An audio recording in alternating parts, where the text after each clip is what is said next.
right, let's get right to it. This is a dispute over the purchase of a vehicle, unpaid rent, and some money lent. Plaintiff, you are suing for $2,480. Tell me in a nutshell what happened. Ma'am, I was friends with the defendant, Stephanie, for over 6 years. She was going through a tough time after her breakup, so I let her stay in my apartment for what was supposed to be 2 months. She ended up staying for 5, and she never paid me the rent we agreed on. Rent you agreed on. What was the agreement? Was it verbal, written, text messages, and what was the amount? It was all through text, ma'am. We agreed on $400 a month for the 2 months, but when she stayed longer, she said she'd pay me the $500 for the 3rd month because she felt bad. So she stayed for 5 months. You're telling me she owes you for 3 of them because you said the first 2 were agreed upon at $400 each. That's $800. Then you said she agreed to $500 for the 3rd. So that's $1,300. That leaves 2 more months. What about those? She never paid for the 4th or 5th month at all, ma'am. So that would be another $800. But I'm only suing for the money she owes me for the car. Hold on, stop. You're suing for the car. What car? You started with rent. Now we're on a car. What is the money for? I'm sorry, ma'am. The biggest part of my suit is for a car I bought. I had saved up $2,000 to buy a reliable car for my new job. I asked Stephanie to come with me to look at it because she knows about cars. I gave her the money to hold the car for me with a deposit while I went to the bank to get the rest of the cash. You gave her the money to hold the car. And what happened to the car? She bought it for herself, ma'am, with my money. She bought it for herself with your money. Defendant, stand up. What is your version of this? Ma'am, that is a complete lie. Megan is twisting everything around. I never stole any money from her. The car was a gift from my uncle. The whole rent thing, she's adding on all these fees and penalties that we never discussed. Ma'am, that is a complete lie. Megan is twisting everything around. I never stole any money from her. The car was a gift from my uncle.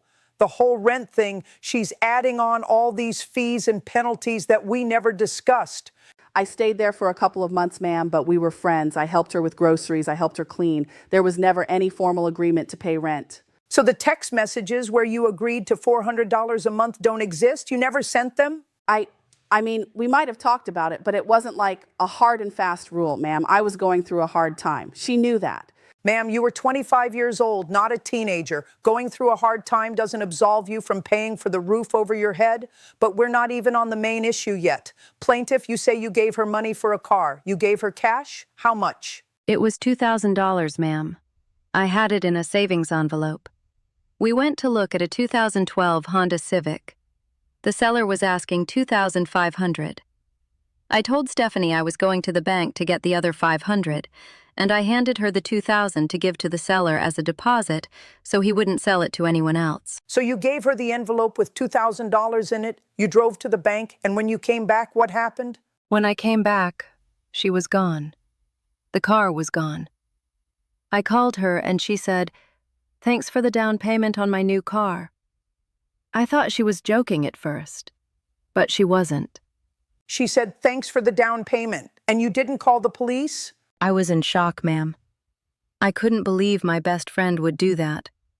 I called her and she started saying that I owed her money for the time she lived with me, and that the car was her payment for all the stress I caused her. Defendant, did you say that? No, ma'am. That is a total fabrication.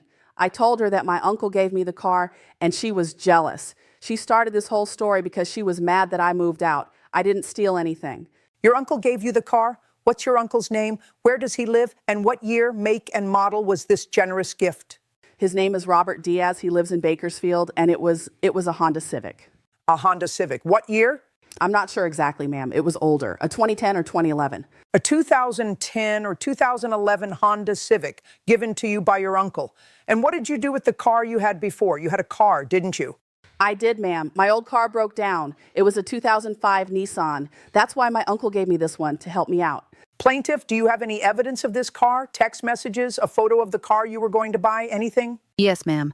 I have the text conversation with the seller. I have screenshots. And I have a picture of the car that I took when we first got there. May I approach? Yes, bring it here. I want to see the picture first. Let me see. Okay. This is a silver Honda Civic. Is there a license plate visible? No. Okay. Show me the text messages with the seller. Who is the seller? His name is David Nguyen, ma'am. I found the car on Facebook Marketplace. Here's the conversation where he tells me the car is available for $2,500, and I tell him I'm coming to see it on May 15th at 2 p.m. All right, I see that. Then you text him, I'm leaving the bank now, be there in 10. And then he responds, sold. And then you say, what do you mean sold? I'm on my way with the cash. And he says, your friend bought it. Yes, ma'am. Defendant, is this the car you say your uncle gave you? A 2012 Honda Civic sold by a man named David Nguyen on Facebook Marketplace? My uncle gave me the car. I don't know anything about a David Nguyen.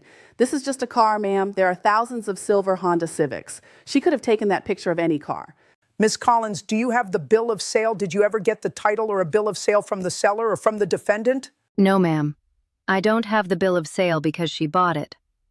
But I do have a text from Stephanie from later that day. Let's see it. Read it to me. She texted me, Megan, I know you're mad, but think of it as repayment for all the months I lived there. You wanted $400 a month. I was there for 5 months. That's $2,000. We're even. You can keep the car. I don't want the headache. Let me see that. This is a text from the defendant to the plaintiff on May 15th at 4:37 p.m. Megan, we're even. 5 months X 400 Tower 2000. You can keep the car. It's too much drama for me. Defendant, you sent this text? I was just trying to calm her down, ma'am. She was blowing up my phone, threatening me. I said that just to get her to stop. It wasn't true. It wasn't true. So you lied in a text message to make her stop? You told her, we're even, meaning you were taking the money she gave you for the car as payment for rent. That's what this says. And then you say, you can keep the car. What car is that if you didn't buy the car with her money?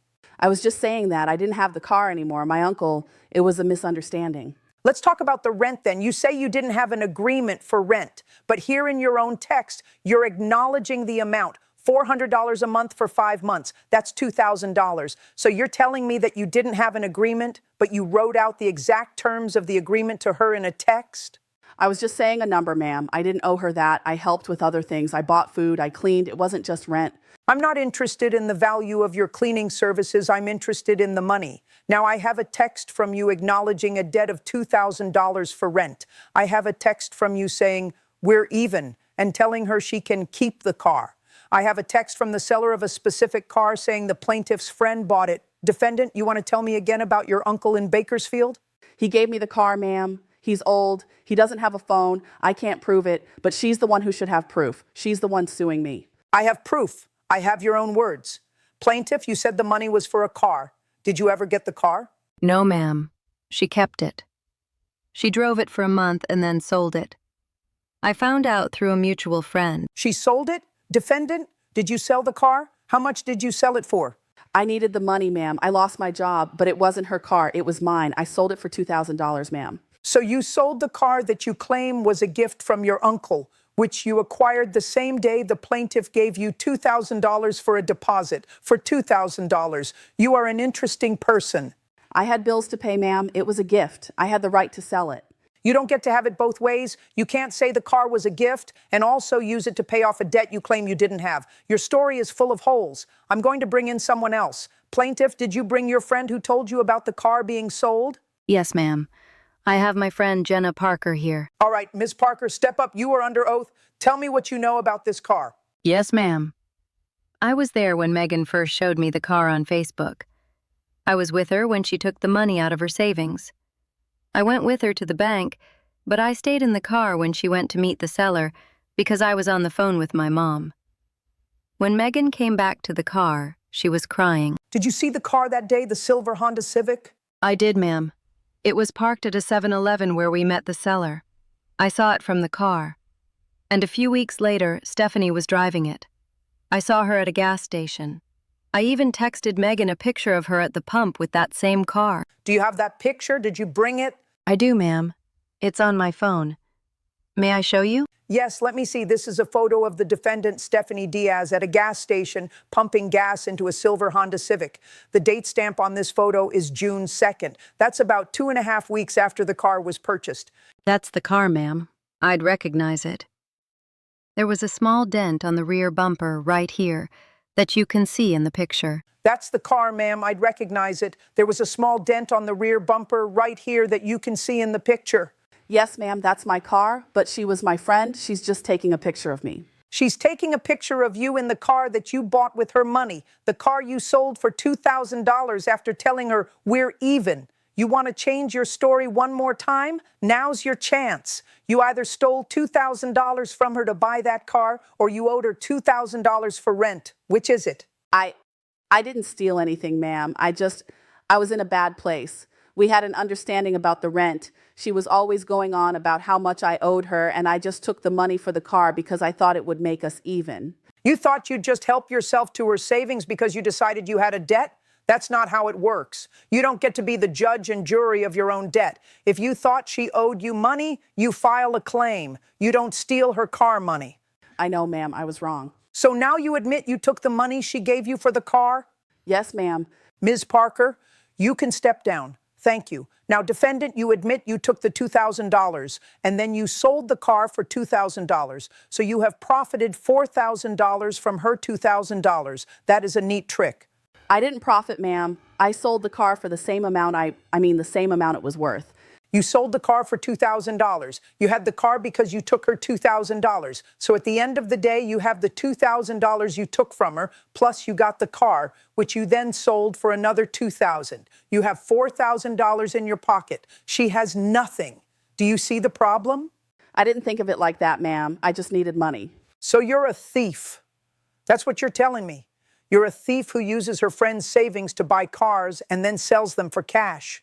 It wasn't like that. I was going to pay her back. When? When were you going to pay her back? You took her money in May. You sold the car in June. You were served with this lawsuit in August. It's now November. Have you paid her back one penny?